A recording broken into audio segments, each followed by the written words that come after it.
Welcome, folks. I'm Jabby Okoye, joined by Char Kirk. What's up? We're looking at Deadpool 3, major news, Woo! Black Panther 2, Thor, Love and Thunder, Morbius news, all from the Cosmic Wonder. Thank you, Cosmic Wonder, for allowing us to react to this. Very, very much appreciate it. Y'all, if you haven't already, hit that subscribe button, please bell icon, all notifications, and vote this up to let YouTube know you're enjoying what you're watching. While you're subscribing and upvoting, subscribe to Cosmic Wonder. There's a link in the description below for the video that we're about to watch. If you want to click on that link, give the original upvote, and you can subscribe to him from there. All right, let's jump into this. Here we go. What's going on, everybody? It's Warren. Welcome back to the Cosmic Wonder, where we talk all things Marvel and MCU. And today we have a lot of news in the world of Marvel. Some exciting, some concerning, but a lot to break down. We have news about Deadpool 3, good news about Deadpool 3, Yay. some news about Thor, Love and Thunder, some possible news about the Fantastic Four in the MCU, some cool Black Panther 2 news, an interesting line from Marissa Tomei about the upcoming Spider-Man movies, and to top it all off, a bit of concerning news about Morbius. So if you're excited to see Morbius, or even if you're not, you're gonna want to hear this. So let's break down everything that you need to know about all of this news that's come out in the recent past couple of days. And of course, if you love Marvel and you're new to the channel, be sure to subscribe so you don't miss out on any of the latest videos.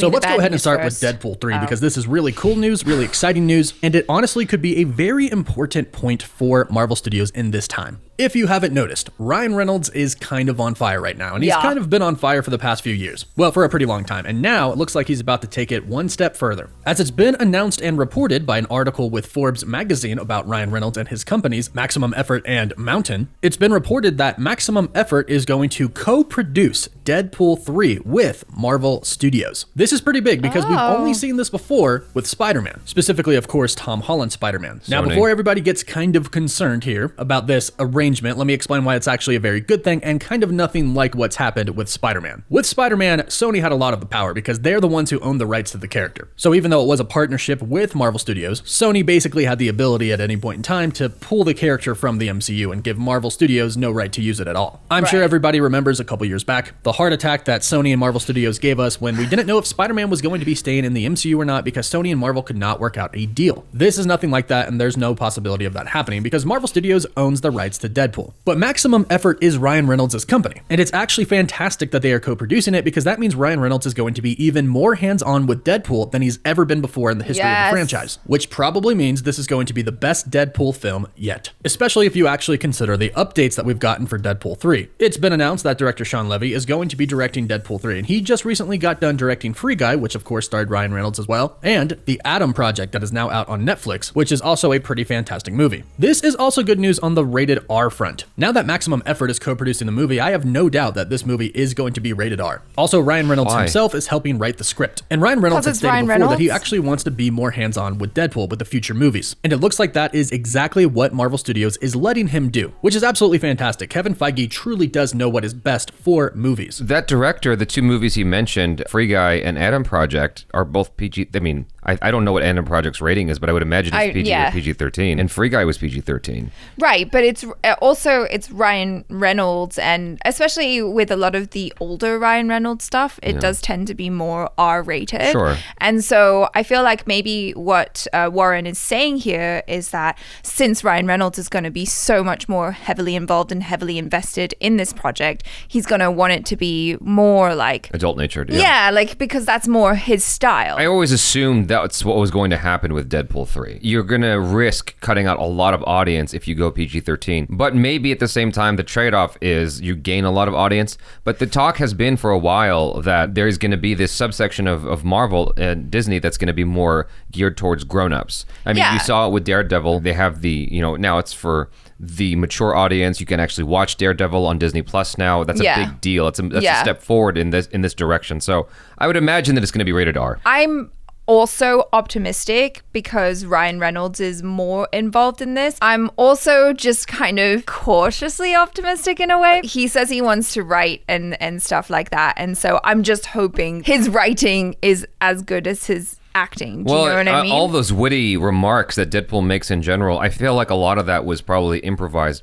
I don't know. I have no idea. I don't even know how much he was involved in the writing in the first two. Yeah, let's see how this collaboration works. But like Warren said, Kevin Feige seems to he has a really great track record and he seems to know what he's doing. So if he thinks that this is a good move, then I'm also like, okay, let's see. In this case, I think everybody would agree the best thing is to let Ryan Reynolds kind of just handle it. But that's not all the good news that comes with this co-production. Ryan Reynolds stated in the Forbes article that Deadpool 1 and Deadpool 2 really didn't have that big of a budget. budget. So they had to make the most out of something very little, in which they absolutely did. They Deadpool did. and Deadpool 2 were fantastic. But now Deadpool is over at Marvel Studios, and it's being co-produced by Ryan Reynolds' company. So needless to say, this movie is going to have a bigger budget than the previous two films, which means they can do a lot more. So all in all, without even knowing anything about what the story could possibly be for Deadpool 3, Deadpool 3 is looking pretty good right now. Deadpool is over at Marvel Studios now, so he's in the MCU and can interact with all of these other characters, break the fourth wall about all of these other characters. He's got the money to back him up now. We have an amazing director for Deadpool 3, and Ryan Reynolds himself is super hands-on. So hopefully Deadpool 3 is the best Deadpool that we've gotten so far. Now moving on to Thor: Love and Thunder crossed. and the Fantastic Four. There have been rumors going around that Null would appear in Thor: Love and Thunder. Null is essentially the symbiote god. He created the symbiotes, and he also created the all-black sword. Now eventually, Gore the God Butcher would go on to get the all-black sword, and he would actually take it from Null, as Null got into a fight with another god, fell to his planet, and was about to die. So naturally, it would actually make sense that Null, the creator of the symbiotes, would be in Thor: Love and Thunder, since Gore the God Butcher originally gets his sword from Null. But it looks like this might not be happening, as somebody from the Geeks Worldwide, KC Walsh, has apparently debunked this rumor, stating no on Twitter. Now keep in mind, anything is possible, and they are doing reshoots right now. But remember, Sony does still have Venom and all of the symbiotes over there, so I wouldn't really be expecting a symbiote story in the MCU quite just yet. That is not a Spider-Man related story. But hopefully in an upcoming Spider-Man film, especially with the tease in the post-credit scene for the Venom symbiote, we eventually do get a Null story. And hopefully that's the next story we get in Spider-Man 4. But here's some interesting news about the Fantastic Four. Now, of course, we've all been waiting for a very long time now to know who is going to be playing the members of the Fantastic Four. And of course, everybody really wants John Krasinski to play Mr. Fantastic. I do as well. I think it would be a great choice. There's been rumors that he might appear in Multiverse of Madness as a variant, but perhaps not actually play the real Mr. Fantastic that is coming to the MCU. Why? And of Why course, would you there do have been that? rumors that he's already been cast as Mr. Fantastic in the MCU. There's conflicting reports out there, but the latest comes from the Twitter account Viewer Anon, in which this person has been right about things in the past. This person tweeted a while ago in January that he heard Mr. Fantastic is in Multiverse of Madness, but it's not going to be played by Krasinski. However, yesterday he tweeted stating, "I think it's Krasinski. I've talked to a few people since who are pretty sure." So we could be seeing John Krasinski as Mr. Fantastic in the MCU and Multiverse of Madness. However, we still don't know if this is simply going to be a variant and John Krasinski isn't going to be playing the main MCU Mr. Fantastic, or if he's going to be the main Mr. Fantastic. Now, he could be both. Variants do exist that look exactly like each other, and that could simply be the case here. But right now, it's all just rumors. But fingers crossed that he does play the main MCU Mr. Fantastic, because I think it would be a spot-on casting choice. I think that Marvel would be doing a complete disservice if they do not cast John Krasinski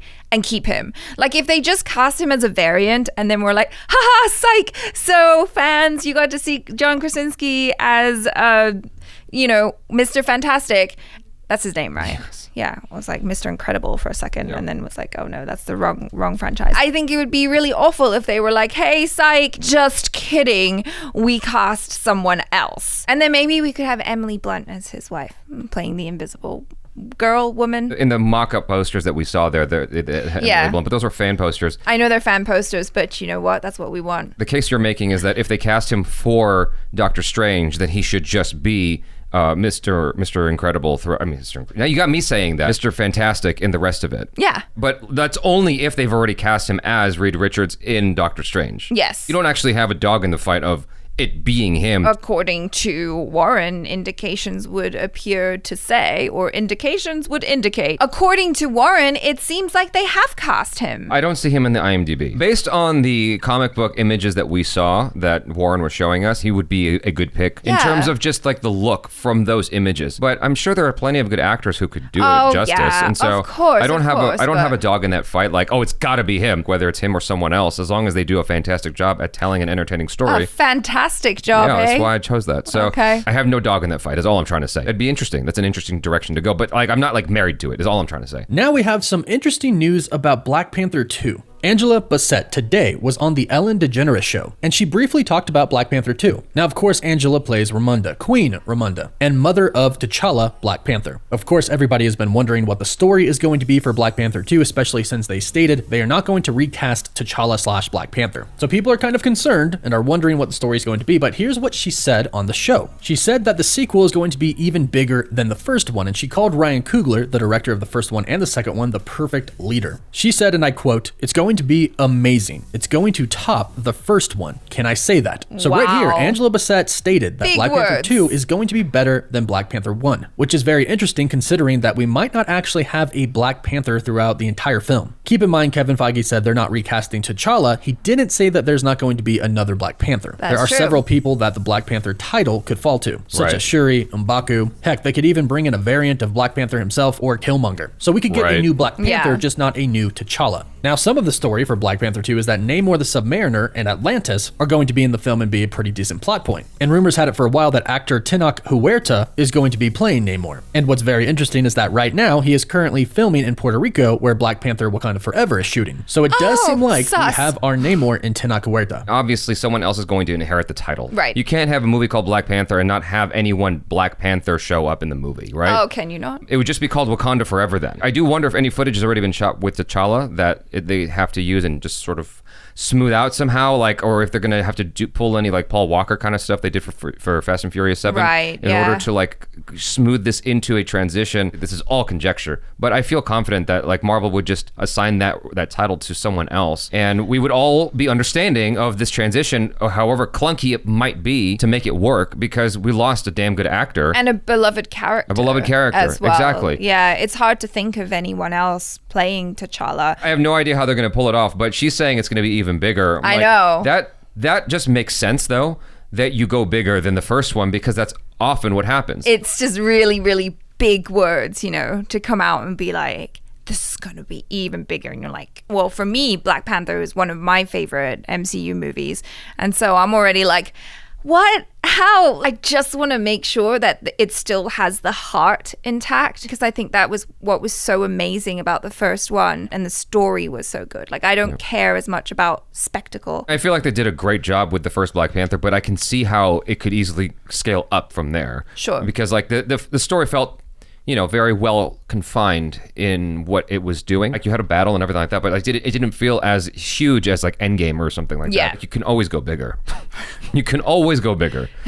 Like a flat screen television. And the very last thing I want to state today is about Morbius. Nick Santos from the #show tweeted this today. I've seen a nearly final cut of Morbius. It's a messy film, doesn't know what universe it's in or what characters it coexists with. It definitely isn't the well-oiled machine that the MCU is. Some people will like it, but for most, it's going to be hard to get behind. So not such good news here for Morbius, and this is honestly what I feared about the movie. Hopefully, it'll be somewhat well put together, and hopefully it'll be entertaining, but I am kind of worried now. But let's just wait and watch it to see what we think about it.